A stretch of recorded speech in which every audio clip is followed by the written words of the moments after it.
YouTube emra na after me yinachi no ana obi frame me ana me kokko share sa program no concerning Peter Paradise any Reverend Obofo Peter Paradise any Reverend Obofo but oba online bra wo be hwe prophet biblical share me video yi efama me share na video no enko ba bibia ni penyina enti misoso side of story tieni ye tumi ya Awurade Nyankopon dia tumi nyi nipa bia dia tumi eye ontweri ampo Nyankopon a obo soro na wobo asase ono na tumi ene dia tumi enye nipa bia dia tumi enye nipa bia dia epesa me ka ma Reverend Obofo otiase se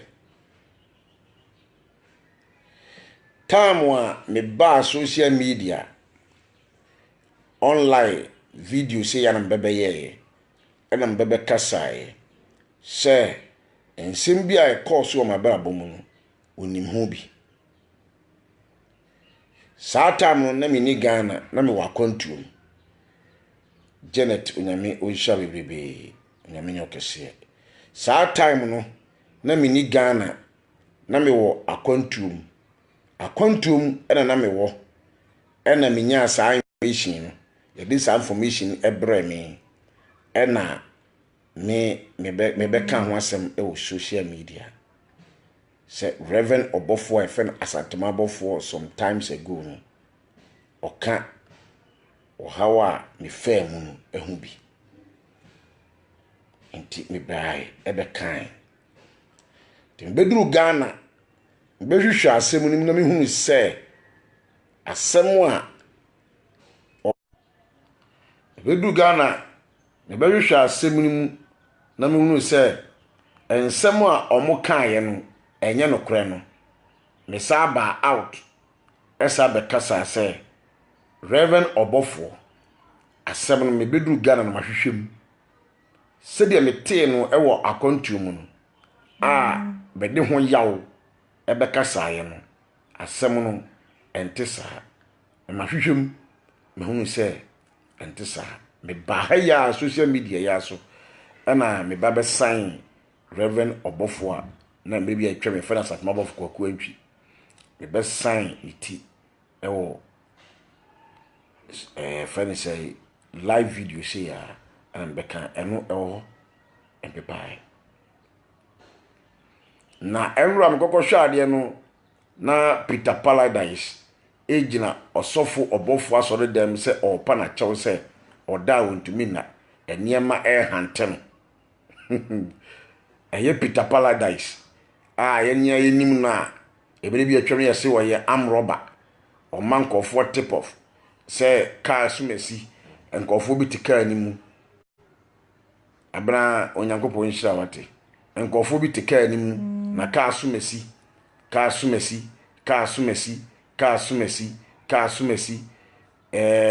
monko hwehwe sa aka na mo stop car no na munyere wo mu no mu weska ya de obi de batu social media ya amankra do de batu social media na de fa Peter Paradise ho me ho asem bai me osofo apia me kra me tes asem no ha me ye pa kire ya mbe hu se entwato so no ana itwato Peter Paradise so no bi di yawo bebrebe me nim ni da me na me ni nhia da but me me yawo se ade na mutimi twa asem to ni pastor dise kablante wu ya ko wu ya emra me kokko share YouTube so said your move friend ka tire me na ko hwe ya Peter Paradise wojina osofo Obofo asore dem se me osofo apia me maka osofo Obofo ho asem a kire no ama oda wontumi nda oh Jesus osofo apia ba akopɛ only one man wiase nyina egudi so obia kopɛ na ni munyam a Jesus osofo apia ko obia kopɛ di obedi a Jesus osofo apia ko Peter Paradise so kope car anase sika so a ono so de sofo apia ene eko na wonim minim de efire Anita onyame nhira obapa Anita onyakopon nhira Anita wade nyokese wade mfa mfiri adom enko adom bebre wade nyokese wade mpijao obia kopa animunyam a agi se ode osofo apia ene kokopa animunyam obia kwakoye ne bibia sofo apia wu Peter Paradise ene say sa asem bi ababa wa bi ene beto mi so a omo setting up a me mpese meka ho asem bi mu a omo yusu no de setting up ehun asem ba nsem bebrebe ba Ghana ha onyame na akura me ene me mpanifo bi ene futu ene me yire awerechechere ena eda so ede me ete ho ebepem sabre enti mene miami nua ketwa mabofa no wo me nkyai Prosper Emmanuel Safo awade nyokese papa nyame nyokese na me pacho mu baso a me share me video mo share mami mo share me video mami Gladys Asare onyame nyokese wate onyame nyokese mami onyame nyokese onyame share bebrebe na wo fa mfiri adum emfa wonko adum enti wo Peter Paradise wo share me ewo Accra Mall ena wo Peter Paradise wo share me wo din nsem bebrebe tu manim e kan nsem bebrebe e kire me nsem o ka kire me no osofo obofo ho asem nim saa time no pokwa na mintu kwan saa time wo Peter Paradise mi share wo no na maintain pokra se osofo obofo kra no obi aka se wonim me case na call so no wonim hu bi na maintain ana wo Peter Paradise so mi tu kwan mi hu ma hu da man frɛ wo da mi tu kwa me number po enya adwuma me no nkasa ata mi tu kwan asante sofo obofo ti asɛm na meka ne yi mi tu kwan ansana me te sɛ asɛm no ka ho ɛna Peter Paradise na wabegyina wasɔre dan mu sɛ me maka wo ho asɛm ɛde akyerɛ na ma woda wontumi na meso mayɛdai me a mekan meso mayɛdai ɛne sɛ ka me a mekan ne sabe sɛ ka bi ntewa kokoko wura so hiem sɛ wo Peter Paradise kura na wo sɛ me na meka kyerɛ wo no wo ntumi na de a ɛne me a me bɛka asɛm ne kyerɛ wo no wo Peter Paradise no meso mayɛdai ana me de meso me ho anhyehyɛ me na bibi ma me so na me ntum nika anko obofo aso dem ka je so obofo e makaka won asem wo akire Peter Paradise ntimi so me hu dwa me timaba achawpa ene se ka me kwada se ka bika ko pasa achaw ena achawpa me be pa wo osofo obofo no enye se me hu na hyehye me na mo me hu no kure se enokure bi wo asebrim se unim ho hwe ena me be san wuti obofo unim me osofo apia me ye prempre man na nipa bi ya woka no kura ohu ahi nipa mpe no kura adu boan onyame onhira wonyo kese bright yeboa bedu onyame onhira wonyo kese muntie ma asem yi bi na mon share me video yi mame fi Peter Paradise ejina osofo obofo asori dem pa achaw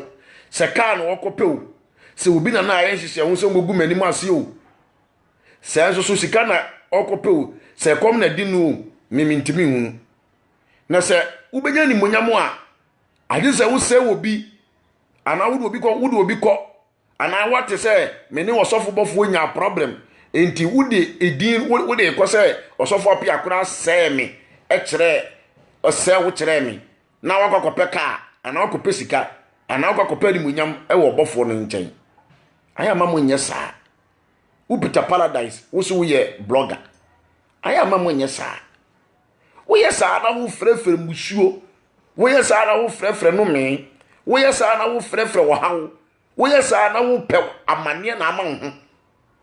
ɛne amane na wo si wo fa mu no afa na wo bɛ fara kasim Peter Paradise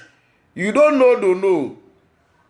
Me din any Emmanuel appear former odifo bibrika mi ankasa mini.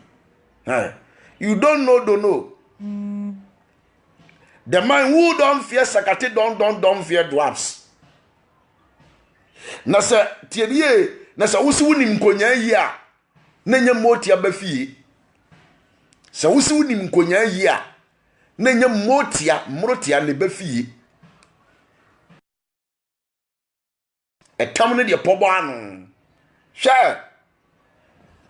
Enti wasofo bofo agya na asore dem se me woni mi bedi spiritual and physical. Osofo bofo eno na make the social media is so me no meet spiritual how many times one kasa we aware you see me I see you. Me gan dwamanu e me baba manu. Enti wo osofo bofo wo hu bebrebe e wo sunsun me no wahia so many times e wo sunsun wo hu bebrebe e wo spiritual. You know me, I know you.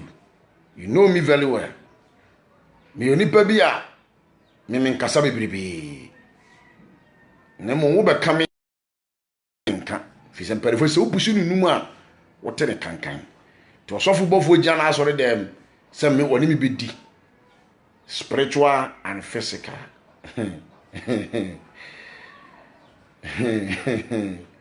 Osofo bofo me ka wasem bi sebe obetuma fa ne jimisem obetuma fa ne nyansasem. So obi beka obi ho asem kirewo na wantumi ama wo reprove. Nti Mr. Mo network na na ham kakra. To osofo bofo se obi beka osofo bi ho asem kirewo na wantumi anka wantumi prove ayama mu ndi akire. Peter Paradise mi nhia ne baabia ne wo eni wo ho enkomoda. Minini di oka asofo bi ho asem obeka asofo bi ho asem kire me. Se sa asofo no bone pa. Se onye sei. Sofo ne bone pa se onsori ntia osofo panyini bi. Emma me di Peter Paradise ekọ osofo panyini nchen. Emma Peter Paradise so me ya kafra ana me network no disturb kakra. So enti wu Peter Paradise me de wo course of panyini nchen. Me ka che wo se asema wo ka di esono do ehwehwe maso. Ti ma bia me fa wo course of panyini nchen na onko cheche mu nchen no sofo na obo pa. Wo Peter Paradise na wo ka kire me sa ho na me ntu kwan po. Na ye Ghana haya ewo Accra mo na wo Peter Paradise o kan sa asemi kire me etimi ya arrangement e de wo ko sofu panyini nchen ama wo Peter Paradise. So me de wo ko me sorry me de wo ko sofu panyini nchen ama wo Peter Paradise o ka kan asemi nyina cha sofu panyini ma ebeja wo kwan saata na me nyante sofu Satam na me wo Ghana na me ntu kwan. Ti na me nte osofo bofo asem. Enti ehene fa ana wo Peter Paradise. Mi gina ya me ne wo di osofo obofo aye asantema bofo eho enko